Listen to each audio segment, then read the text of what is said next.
अस्सलामुअलैकुम। उम्मीद करता हूँ कि तमाम तर दोस्त खैर वाफियत से होंगे। आज की हमारी ये वीडियो 10 क्लास के तलबा के लिए 10 क्लास के तलबा की पेयरिंग स्कीम ऑफिशियल वेबसाइट पर अपलोड कर दी गई है। 10 क्लास की final pairing scheme official website पर अपलोड कर दी गई है। तो मैं बताता हूँ ये कौन सी बुक की मैं पेयरिंग स्कीम आपसे शेयर करने जा रहा हूँ। फिज़िक्स 10 क्लास पेयरिंग स्कीम मैं आपसे शेयर करने जा रहा हूँ। ये मुकम्मल तौर पर फाइनली पेयरिंग स्कीम है और इसमें से 100% पेपर इसी स्कीम में से बनाया जाएगा। तो मैं आपको बताता चलूँ कि 100% पेपर इस स्कीम में से बनाया जाएगा।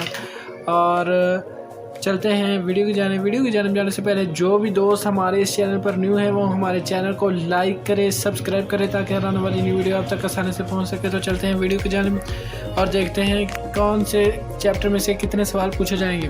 तो चलते हैं वीडियो की जानिब।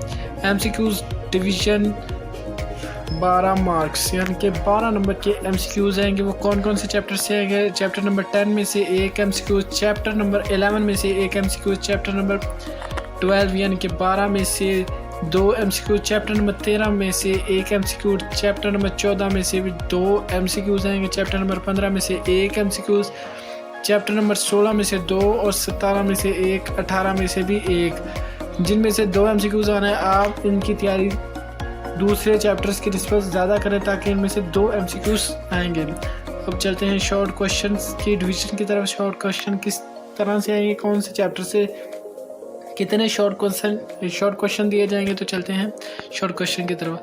क्वेश्चन नंबर 2, 8 में से कोई से 5 सवालात हल करें। चैप्टर नंबर 10 में से 3 सवाल, चैप्टर नंबर 13 में से 3 सवाल, चैप्टर नंबर 14 में से 2 सवाल। क्वेश्चन नंबर 2 ये 3 चैप्टर से मिलकर बनेगा। चैप्टर नंबर 10 और चैप्टर नंबर 13 और 14 यानी कि चैप्टर नंबर 10, 13 और 14 चैप्टर में से मिलकर ये सवाल बनाया जाएगा चैप्टर क्वेश्चन नंबर 2। और क्वेश्चन नंबर जो 3 है वो 8 सवाल में से कोई से 5 सवाल हमने हल करने हैं। और ये कौन से चैप्टर्स में से आएंगे? चैप्टर नंबर 11, चैप्टर नंबर 17 और चैप्टर नंबर 18। चैप्टर नंबर 11 में से 2 क्वेश्चन और चैप्टर नंबर 17 में से 3 और चैप्टर नंबर 18 में से भी 3 क्वेश्चन दिए जाएंगे। अब बात कर ली जाए क्वेश्चन नंबर 4 की। इसमें से 8 में से 5 सवाल हमने हल करने हैं और चैप्टर नंबर 12 में से 3 सवाल, चैप्टर नंबर 15 में से 2 और चैप्टर नंबर 16 में से 3 सवाल हमने हल करने हैं। आगे बात कर ली जाए तो लॉन्ग क्वेश्चन की। लॉन्ग क्वेश्चन किस तरह से तकसीम किए गए? क्वेश्चन नंबर 5, 6 और 7 3 सवाल आएंगे जिनमें से हमने कोई से 2 सवाल हल करने हैं। जब क्वेश्चन नंबर 5 इसके 2 पार्ट होंगे, A और B। A और B ये कौन कौन से चैप्टर से मिलकर बनाए जाएंगे? चैप्टर नंबर 10, 13 और 14 में से ये 2 पार्ट बनाए जाएंगे। क्वेश्चन नंबर 5 के 2 पार्ट ये 3 चैप्टर्स में से बनाए जाएंगे। अब क्वेश्चन नंबर 6 इसके भी 2 पार्ट हैं, A और B।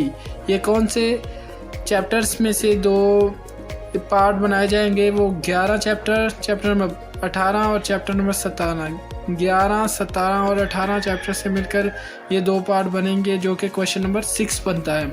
क्वेश्चन नंबर 7 इसके भी 2 पार्ट हैं, A और B। ये बनेंगे 15, 16 और चैप्टर नंबर 12, 15 और 16।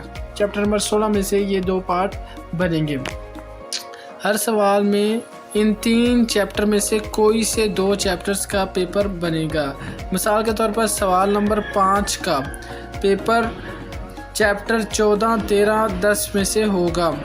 आपको बताते चलें कि ये 3 चैप्टर में से एक लॉन्ग बनेगा यानी कि लॉन्ग के 2 पार्ट, एक A पार्ट एक चैप्टर से आएगा और B पार्ट एक चैप्टर से आएगा।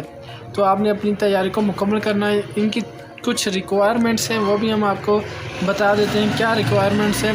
यहाँ B पार्ट से मुराद न्यूमेरिकल नहीं है, यह यानी कि ये जो क्वेश्चन नंबर 2 में B पार्ट लिखा हुआ है इससे मुराद न्यूमेरिकल नहीं है। स्कीम में मेंशन किसी भी बाब में से न्यूमेरिकल या थ्योरी का सवाल पूछा जा सकता है जो हर बोर्ड में मुख्तलिफ हो सकता है। इस दफ़ा SLO बेस्ड पेपर होने की वजह से पेपर दी गई स्कीम से कुछ मुख्तलिफ हो सकता है, ताहम 90% यही स्कीम होगी इंशाअल्लाह। ये पेपर स्कीम पंजाब बोर्ड को मद्देनज़र रखते हुए बनाई गई है। उस्ताज़ा तलबा को मुकम्मल तौर पर तैयारी करें। तो हम आपके लिए दुआ गो हैं कि अल्लाह आपको कामयाबियाँ से नवाजे और आप अच्छी से मेहनत करें। जो पैटर्न मैंने आपको बता दिया इस पैटर्न को मद्देनज़र रखते हुए अपनी तैयारी करें। तो उम्मीद करता हूँ कि आपको वीडियो पसंद आई होगी। अगर वीडियो पसंद आई है तो वीडियो को लाइक और सब्सक्राइब करना ना भूलें और अपने प्यारे भाई को दुआओं में याद रखें।